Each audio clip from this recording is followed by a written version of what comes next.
सरदार वल्लभ भाई पटेल की 150वीं जयंती के उपलक्ष्य में दिल्ली में रवाना होकर उनकी जन्मस्थली पर जाने वाली गंगा प्रवाह यूनिटी मार्च यात्रा आज चित्तौड़गढ़ जिले के सावलियाजी पहुंचे, जहां जनप्रतिनिधियों ने भव्य स्वागत किया है। इस दौरान आयोजित समारोह को संबोधित करते हुए सांसद सीपी जोशी ने कहा कि कांग्रेस ने स्वतंत्र भारत के प्रथम गृह मंत्री सरदार वल्लभ भाई पटेल के ऐतिहासिक योगदान को लंबे समय तक उपेक्षित किया है, लेकिन प्रधानमंत्री नरेंद्र मोदी ने देश को एक नई दिशा देते हुए लौह पुरुष पटेल की दुनिया की सबसे ऊंची प्रतिमा स्टैच्यू ऑफ यूनिटी स्थापित कर उनके विचारों और आदर्शों को फिर से राष्ट्र चेतना में स्थापित किया। आज देश की चारों दिशाओं में गंगा प्रवाह यात्रा, यमुना प्रवाह यात्रा सहित विभिन्न एकता यात्राएं निकल रही है, जिनका भव्य एवं संगम केवड़ियों में होगा। ये संगम केवल यात्रा की नहीं बल्कि भारत की एकता है, अखंडता और राष्ट्रीय संकल्प का प्रतीक है। लौह पुरुष पटेल ने जिस समय रियासतों को एक सूत्र में पिरोकर देश को एकजुट किया, उस समय भी भारत को एकता की आवश्यकता थी और आज भी वही आवश्यकता उतनी ही महत्वपूर्ण है।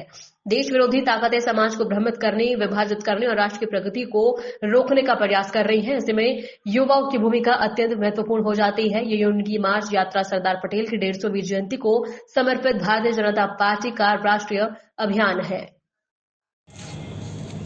इस वीर भूमि चित्तौड़ और साम्राज्य की इस पावन धर्म नगरी में इस कार्यक्रम में उपस्थित इस यात्रा में हमारे युवा मोर्चा के राष्ट्रीय महामंत्री हमारे साथी भाई रोहित चहल जी,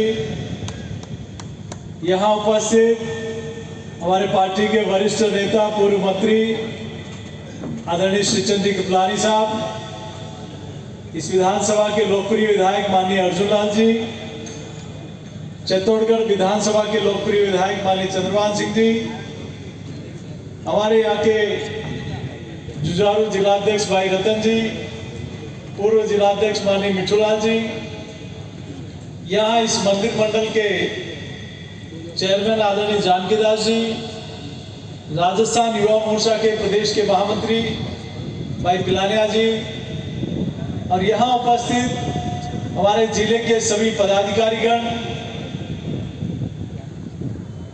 सभी कार्यकर्ता बंधुओं, और इस यात्रा में लग रहा है जैसे आज सभी केसरिया बालम ही बालम दिख रहे हैं।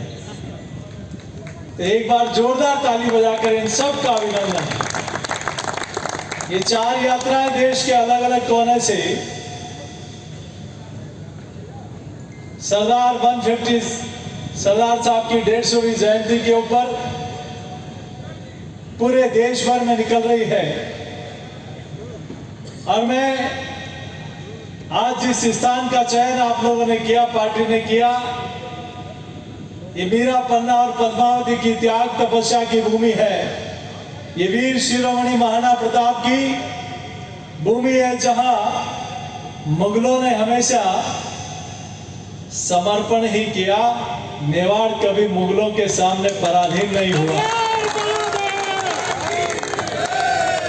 वीर धरा की भूमि है और ये धरा जिसने हमेशा से इस देश को कई संदेश दिए हैं।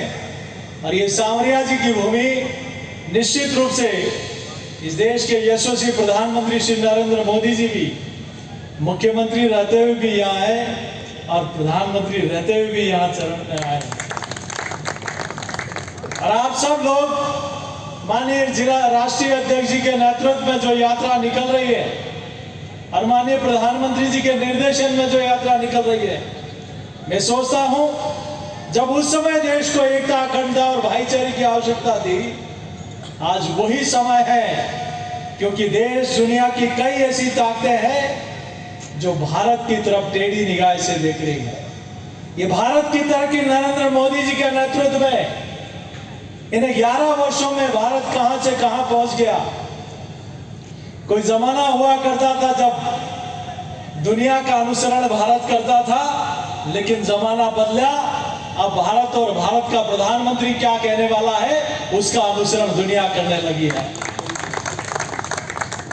और सरदार साहब की 150वीं जयंती, आखिर ये महापुरुषों ने जिन्होंने इस राष्ट्र के लिए अपना सर्वस्व दिया, ये वही सरदार पटेल साहब हैं जिन्होंने देश की 565 रियासतों का एकीकरण किया।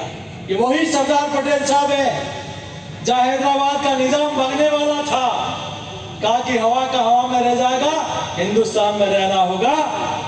लेकिन एक रियासत हमारे पास, नेहरू जी ने कहा कि इसका निस्तारण मैं करूंगा, जिसकी तकलीफ एक नहीं वर्षों तक हिंदुस्तान में झेली है।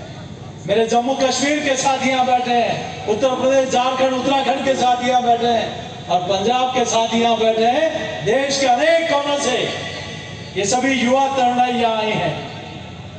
देश की जनता ने कितना दर्द झेला होगा। युवा मोर्चा में काम करते हुए जब हम लोग तिरंगा यात्रा लेकर जब कश्मीर गए थे, आप कल्पना करिए कि हिंदुस्तान में रहकर हिंदुस्तान में तिरंगा फहराना गुनाह हो गया था। उस समय की सल्तनत चाहे दिल्ली की हो चाहे जम्मू कश्मीर की, रोक दिया गया अगर तिरंगा फहराओगे तो लॉ एंड ऑर्डर बिगड़ जाएगा, कानून व्यवस्था बिगड़ जाएगी। तब युवा मोर्चा के हम सब साथियों ने कहा कि अगर देश में तिरंगा फहराने से लॉ एंड ऑर्डर बिगड़ता है तो बिगड़ने दीजिए, मां भारती पर तिरंगा नहीं फहरेगा तो कहां फहराएगा। और यही ताकत राष्ट्रभक्ति और देश प्रेम की अगर किसी राजनीतिक दल में दिखाई देती है तो आप और हम सब लोग जिस राजनीतिक दल के कार्यकर्ता उसमें दिखाई देती है।